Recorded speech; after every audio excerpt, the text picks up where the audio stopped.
इचलकरंजी महानगरपालिकेच्या निष्काळजी आणि गलथान कारभाराचा निषेध करत न्यू व्हिजन विद्या मंदिर समोरील रस्त्याच्या दुरुस्तीच्या मागणीसाठी इचलकरंजी नागरी हक्क बचाव समितीच्या वतीने आमरण उपोषण करण्यात आले।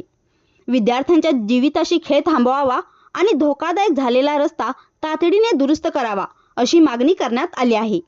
महानगरपालिकेच्या मुख्य प्रवेशद्वारासमोर हे आमरण उपोषण करण्यात आले। प्राध्यापक गंगाधर श्रीमंत माळी यांच्या नेतृत्वाखाली हे आंदोलन आयोजित करण्यात आले होते। न्यू व्हिजन विद्या मंदिरचे विद्यार्थी, पालक तसेच परिसरातील नागरिकांचाही सहभाग होता। न्यू व्हिजन विद्या मंदिर समोरील रस्त्याची अवस्था खराब झाली असून रस्त्यावर साचणाऱ्या पाण्यामुळे विद्यार्थ्यांसह वाहन चालक आणि पादचाऱ्यांना मोठ्या अडचणींना सामना करावा लागत असल्याचे आयोजकांचे म्हणणे आहे। विशेषतः शाळेत ये-जा करणाऱ्या विद्यार्थ्यांच्या सुरक्षिततेचा प्रश्न गंभीर बनला असून प्रशासनाने याकडे तातडीने लक्ष देण्याची गरज असल्याचे सांगण्यात आले।